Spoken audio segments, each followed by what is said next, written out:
right, welcome to episode 4 of Huddle Up, and we are here today with, as usual, Rob Clock, my right arm, and then we got Steve Gironda, who's visiting us today, linebacker from 89. Steve, am I right on that one? Yep. And punter, linebacker and punter. So we're going to get into that. We also want to thank. We got our first sponsor ever for the podcast, which is awesome. Thanks to Rob and Maxie's. Everybody knows Maxie's. Go ahead, Rob. Hold up the prop. You got it. All right. So we want to thank Maxie's, and when everybody's back in Shippensburg, please visit our old stomping grounds. But I'm curious, how many of you guys still have your bottle opener? Okay, compliments of Maxie's. I still have mine. I think everybody has. I think we should do one episode at some point where everybody has to just say their best Maxie's story. Where? And I think our whole viewing audience, we need to meet there one night when everybody's in town. Give them some good business. Definitely. But also have a lot of fun. We should do that. We should do the podcast from Maxie's sometime. That's not a bad idea. I like your thinking. But then I need a ride home. Well, that's true. That's true. There you go. Got to have a designated driver. All right, so hey, let's jump into it, Steve. I'm really curious. What was the thing that brought you to Shippensburg? Now you're up in Hollidaysburg, am I right? Ebensburg, probably 15 minutes from Hollidaysburg. Evansburg, right? Okay, you're up there, and I'm sure it's colder there than it is here right now. But you're in Cambria County, right? What's that? You were from Cambria County, correct? Yes, sir. Yeah. So what what brought you to Ship? What was the draw? Was it recruiting or just the visit? No, actually, I was going to go to IUP, but I went to States and track and fell in love with Ship while I was there. And they went through a coaching change there, and it probably wasn't going to work out. And Galen Piper, who was a longtime Ship employee and track and cross-country coach, had recruited me for track. And also Dan Baranek was on the football staff back then. And he was from Hollidaysburg, as a matter of fact. And he also recruited me for football. Now, when you were in high school, were you linebacker, running back, or did you go both ways in high school, kind of thing? Yeah, yep. That was back in the old days. You didn't come off the field. So, right. And Steve, your dad was your high school football coach too, correct? Yep. Yes, he was. Yeah, your dad's a great guy. I met him multiple times, and he is the old school football coach, and all of us would love him. He was really excited. During the last Penn State game, at the way they actually tackled, like in the old days, and ran to the ball and put hats on the guy and turned his head back. Yeah, he's old school. He coached 39 years and had one losing season, and he was 4-5-1 that year. That's impressive. That's the worst year he ever had. That's impressive. Yeah. Did he want you to go IUP? Well, he coached me in high school, and then he resigned after my senior year. And he was going to come watch me play. Well, my freshman year, we had 120 guys, and I wasn't going to be on the field no matter what. And then that spring, he called and said that Frank Signetti asked him to be on the staff. And I said, go. I knew he wasn't done coaching. Mm-hmm. And he said, well, I won't be able to see you play. I said, you'll see me 4 times. You can see me on film. And at that point, I mean, it was spring ball my freshman year. I think they might have found out my name by then. I don't know. Yeah. But he ended up coaching there for 19 years. Wow. 19. So he was there with Signetti and Tepper. Wow. Nice. Man, they were tough too. Steve, out of all your years at Ship, one thing that comes to mind, a highlight from a game, from, some experience with Ship. Give it to us. I mean, beating IUP in 88 has to be at the top of the list because they've only done it once since then. And, of course, having my dad on the other sidelines made it a little bit better.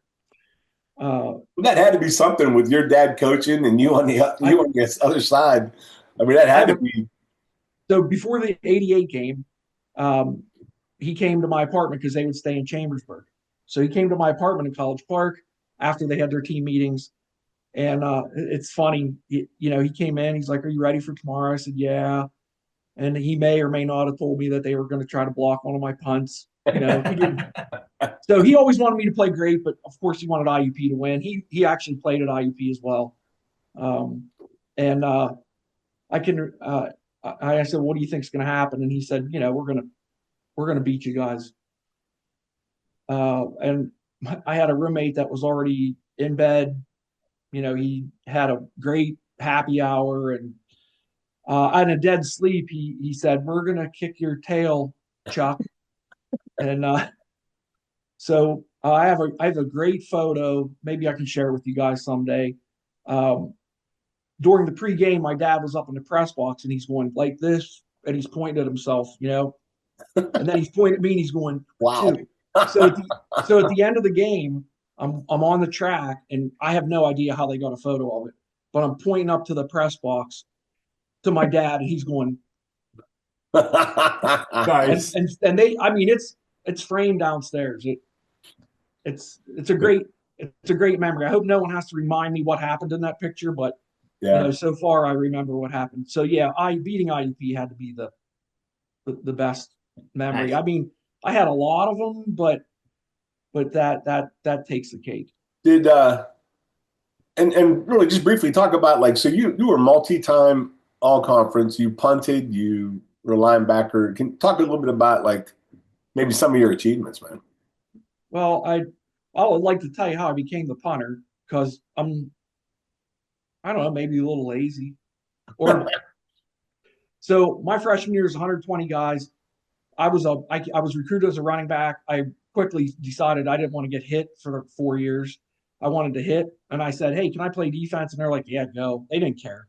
We had 120 guys, so I was on the scout team defense, and we'd be over there running our tails off, and I'd look, and the punters and kickers over there goofing around, playing hacky sack with footballs, and they're not running. And I said to Vito, I said, "Hey, I punted in high school." He said, "Go punt." They didn't care. And Merle Tate was our punter that first year. Rob, I think you remember Merle. Yep, very well. And then the next year I punted all 4 years, um, and also started at linebacker for 3. Uh, but I had some good games, but none of that would have happened without some great teammates. I mean, I was very very fortunate. I had uh, like Mick Cronister, Billy Tuig, Steve Ladio, Rob Davis. Steve and Rob were both my snappers too. Uh, and then we had a bunch of good D-backs, so it made it easier for me. But those linemen, their job is to make sure that the linebackers, the little babies, can make plays, and they did a fantastic job of keeping guys off of us. We had great linebacker play out of Pat Fahey and Bruce Johnson, Dave Russell. We just had a lot of really good players on defense, so it made it fun, and it made it a little easier to make plays. Yeah, our linebacker room, I think, was very strong there for a couple of years. But I'll tell you what, with Steve, his punting and just his overall play, 2 things come to mind for me. When he punted the ball, it sounded a little different. Like you knew it when he kicked it. And I've coached a long time, and I've only heard a couple of people that make that sound, and it's different. And that's when I was like, this kid can boot the ball. And you did. You made some amazing kicks. The other one I always remember about you, Steve, was you had to be really careful because you used to lose a lot of weight at every practice, right? How we had to weigh in and weigh out. Yeah. I remember I was shocked. The one practice you lost, like, how much was it? It was a ridiculous amount of weight. I don't know. It was double digits. It's like, funny. And I'm just like, how can a kid in that good a shape, because it wasn't like he was heavy or anything, not at all, and you lost like 12 or 13 pounds. I'm like, that's weird. It was all water weight. I know, but it was just, I heard of people losing like 2 or 3. You were losing over 10. Yeah. I just remember my dad saying, if you get cramps, you can't be on the field. You're selfish. Like he was old school. You stay hydrated. You got to be on the field. Don't come off the field, because if you come off, somebody else might take your spot. Whatever. It's true. I saw. Yeah, he did a lot of really good things, and I wish I would have paid more attention to him when I was 18. But we all. Hey, Steve, I thought I saw a highlight from one of Howie's highlight reels of you, an interception for a touchdown. I had a few interceptions for a touchdown, but that highlight was against Slippery Rock. And also in that game, not only have a pick 6, but I threw a touchdown pass to Sanford Gunn on a fake punt. Really? So, yeah, that was a fun game. I think against Cal, I had 3 picks one game. Wow. Their quarterback was very athletic, and he just kept falling for it. I'd let the tight end go underneath me, and he'd see him, this big tight end, and I would run 3 times. I ran right in front of him and picked it off. I want to jump a little bit ahead. After you graduate, you've had a pretty interesting career. You've done a lot of things, but the thing that stands out to me is FBI and DOJ on what I know about you. Can you talk a little bit about life after football, what you've done, and maybe how football, kind of got you set up for that? Yeah, I sure can. It probably wouldn't be any surprise to anybody that knows me that I have the gift of gab, and when I left ship, I was a probation officer for a couple of years in Somerset County, juvenile probation. I think I made about $2 a year. And one day I was coming home from work and I saw a vehicle that had a ship sticker on it. No one from here goes to ship. They go to IUP, they go to Cal. They don't go to ship. They go to Slippery Rock. So I get out of my car, go up to the door, bang on the door, and it's Bob Jameson, who was an All-American wrestler at Ship. And, I said, why are you here? Because he was from Philly. And he said, well, I work for the FBI. He said, you should come work for us. I'm like, yeah, it's probably that easy. And he's like, no. He's like, play on our softball team this summer. If they like you and you can pass a polygraph test, you'll probably get hired. Well, I knew I could pass a polygraph because I'm still afraid of my dad. So that wasn't going to be any problem. And I lucked out and maybe could run down a couple fly balls and hit the ball in softball a little bit. So it takes about a year to get hired because they do the background check and all that stuff. So I got hired there as a, entry level, worked my way up, and I spent 17 years there. When I retired, I was the national program manager for the document and media exploitation teams that were in San Diego, Houston, Atlanta, Phoenix, El Paso, and then we also had a team at the Utah National Guard. So when we had foreign language documents or media, we would send it to those folks because they needed to keep up with their language skills. So it worked out pretty nice. It was a unbelievable team. Again, I had a great team at Ship. I had a great teams with the federal government. I've been very fortunate throughout my career to have a lot of really good people beside me, with me, whatever you want to say, and it made things much easier. Nice.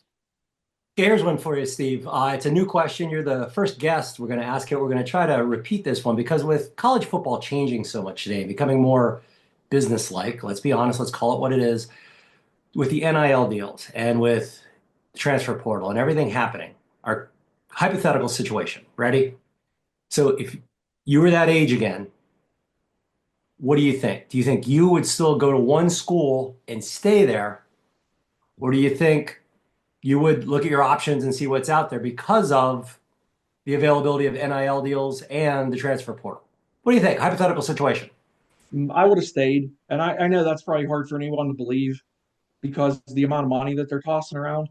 But I had lifelong friends, teammates, my wife. I had our coaches who put their faith in us, me, whatever. I had mentors Coach Bott, Frank Whalen. I don't know if you remember Frank. Yep. Art Fairchild. He wasn't even a football coach, but he was always looking out for me. Don Gracie. Didn't Dr. coach Gracie me, was but awesome. one of the best humans I ever met in my Yep. life. Always was looking out for me.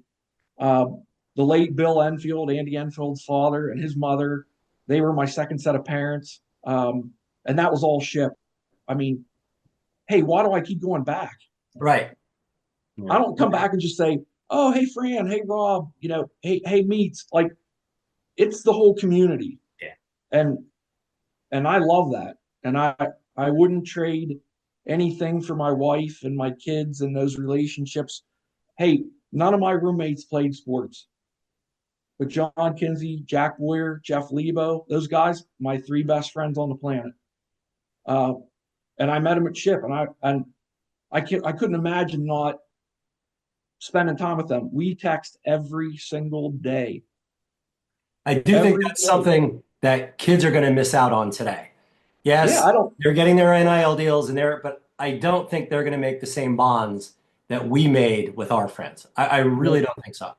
No, I mean, a great example is, and a very sad reason, but when everybody was at Levi's celebration, the folks that came back, I mean, it was just it was amazing. That's how it should be. Yes. But I can't imagine that's how it would be if it happened to, like, with NIL. Mm-hmm. Like, I don't know if everybody would have been there.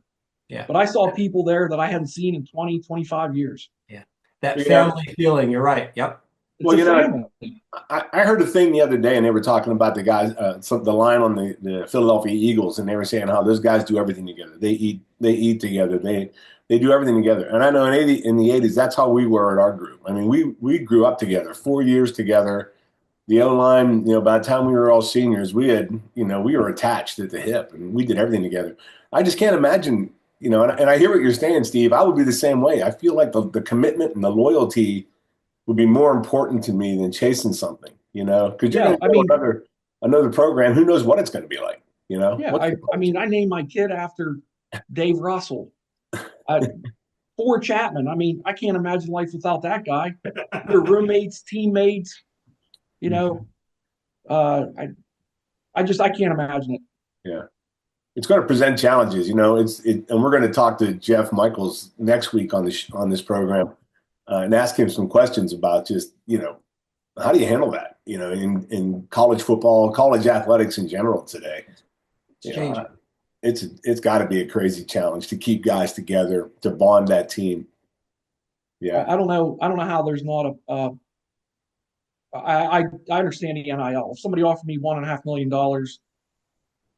and I didn't have 2 cents to rub together, I mean, yeah. Well, here's a good story at Ship. Grandpa Gironda would give me a hug and a kiss on the cheek, and he had a $20 bill folded up about this big, and he would put it in my hand. He's like, "Don't tell your dad."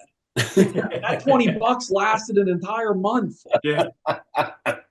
Pizza man, you get like a little pizza for $3-4. You'd go to a couple social events for $2 to go be in somebody's sticky basement. Mm-hmm. But yeah, and $20 and $1.5 million. I know it's a different era, but no, I can't imagine not having Claudia. I mean, we've been married 33 years and our 2 children, and mm-hmm. Happy anniversary, by the way. I saw that post. Yep. That's awesome. Me for another year. And hey, she was the best athlete in the family, by the way. Brian Lacrosse All-American, All-Conference lacrosse player. Wow. Okay. Yeah. Wow. All right, Steve, here's one for you. How did football athletics prepare you for life after football? And is there, specific mentors or, someone that played a role in that? Well, you learn how to lose. You learn how to win. You learn how to be a teammate. It's not just about you. I'm sure there were games when I, was probably counting how many tackles I had or whatever, but in the end, it didn't matter, right? Or if I boomed a punt, I was like, oh boy, that was a long punt. My average is going to go up. But in the end, if we lost, it didn't matter if I had 100 tackles and 10 interceptions, or, you learn how to win, you learn how to lose, you learn how to be a good teammate. And those are things you have for the rest of your life. And believe me, there's wins and losses every day at work. You have to learn how to roll with the punches. Yeah, I can't imagine not being a part of college athletics, and I can't imagine not having Ship as part of my DNA, I guess. Well, and that leads me really to the next one of the questions is you're heavily involved. You're in Raider Club. You're obviously working with us at RR40 and what we're trying to accomplish. How important is it getting the alumni back engaged with the program, the football program, to try to build something, build a winning tradition? Think about all the friends you have, all the great times you had there. And I mean, even at on the practice field, all the funny things that might have happened. Hey, whatever, I was all conference. I have another record at Chip that'll never be broken. And Rob was there. I know what it is. A -9-yard punt. Part of that Edinburgh game in 1986. Yep. I downed my own punt, Fran. I've never seen anything like it. The ball went out. The Wish wind I caught it couldn't. and blew it back. Well, yeah, it was a bad pun anyway, but thanks, Rob. That would, Oh, I thought it, it was going to take off, and then the wind caught well, it and blew it back. the good thing is, everybody ran down the field. I saw it and I'm like, oh, goodness gracious. I put my head down and start running. And when I get to the ball, it goes, I'm going full speed this way. It goes boom and it bounces backwards. So I got a U-turn and there's 5 Edinburgh linemen down there like they never saw it before. Like they never touched the ball. They don't know what to do. So I pick it up and hand it to the ref. And thank goodness we were on defense after that, because when I came off after that series, I might have got my ear chewed off a little bit. Steve, I promise I was not going to bring that story up tonight. I told myself, don't tell the story. But here's the thing. It happened. It's funny now. It wasn't very funny then. It wasn't then. It was not funny at all. But it comes up no matter where I am. If I'm with my college roommates that didn't play, they'll remind me. I just don't know what I would do without Chip. I mean, yeah. So I want everybody to come back. I want everybody to remember the good times they had and the good friends they had and the teammates that they had, and think about what we didn't have and how just a couple bucks now that we're all adults and we might be able to, have a couple dollars where we can donate it back to Shippensburg, or where, you can donate your money wherever you want. But I can't imagine that guys that were at Ship that played there, went to school there, got an education there, maybe they found their wives there, and best friends couldn't find it in their heart to help that program become a little bit better. And it really is about dollars and cents, because we don't have very many scholarships at Ship, and some of the other PSAC schools have, maybe 20 more than we do. Mm-hmm. And that's not an even playing field. And I commend Rocky and Mac for doing fantastic jobs winning with little money. And maybe that's a detriment sometimes, because they're like, well, you're winning anyway. You only have 8, 9 scholarships. What does it matter? 12 scholarships. Right. Well, it does matter. It does matter to these kids today. And that's why I'm a part of it. I want everybody to have the same experience as I do. I want them to come back and see Rob, who, we share a lot of good memories together, or guys like you, Fran, who I didn't know until RRFL. Yeah. And now I'm like, was there life before Fran? I don't know. Right? Yeah, no, I agree. The guys that I've met through this have been, it's been a great experience. It's been a great experience. And then there's one more guy that I would like to mention. Sure. That's been an integral part of my whole life. And that would be Fred Glasgow, a Ship Hall of Famer. My dad had the privilege of coaching Fred in high school, and I was just a little guy. And all I wanted to do in life was be Fred Glasgow, because he was giant. He ran faster than everyone else. I mean, he was on a D1 full ride at Syracuse. And then years later, after my government career ended, I interviewed with this company called Global Telling, and it's a Friday afternoon, and I got my suit on and my tie all the way up. I just left the federal government. It's pretty uptight there. And I get to this meeting, and guys are in like shorts and T-shirts, and there's got to be like 15 people at this interview. I'm like, what is going on? And I look in that room, and unbeknownst to me, Fred Glasgow works at GTL, and he's in that room.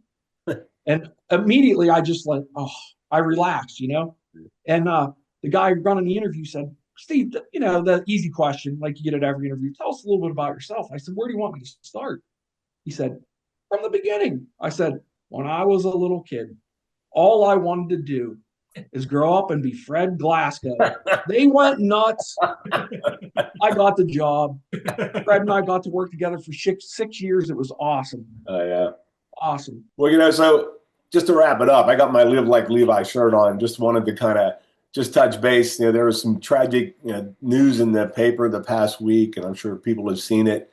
And all I'm really going to say about it is that, I know everybody at RR4L supports Mac, the family, and everybody's praying and thinking about Levi and what went on. Today, we raised money for the football team to give the players Live Like Levi sweatshirts during the football season. And today we finally released the check that was the balance of that money went to the Levi Memorial Fund. And so we ended up raising in just 1 week, we ended up raising over $9,000, in that campaign. We bought the shirts for the team, the sweatshirts for the team and the coaches. And the balance of that money went to the Levi Fund. And we cut them a check today for almost $4,000 to go into that fund, which is going to do good works in the Shippensburg community for youth and youth athletics. So commend everybody out there who made a contribution to that effort. Yeah, so Steve, yep. Steve, appreciate you joining us. Great stuff as always, man. And we great talking with both of you. I appreciate it. Thanks, Steve. Always love talking to you, buddy. We look forward to seeing you at the spring game, and everybody else come out to the spring game, and we'll have a barbecue and have a good time. Sounds great. Thank you, guys. Appreciate your time. Have it at Maxie's. That's right, and don't forget about Maxie's. We'll be at Maxie's. Next week, we got Jeff Michaels, and he's going to come in and talk about some of the stuff going on with transfer portal, NIL, and things like that. So stay tuned.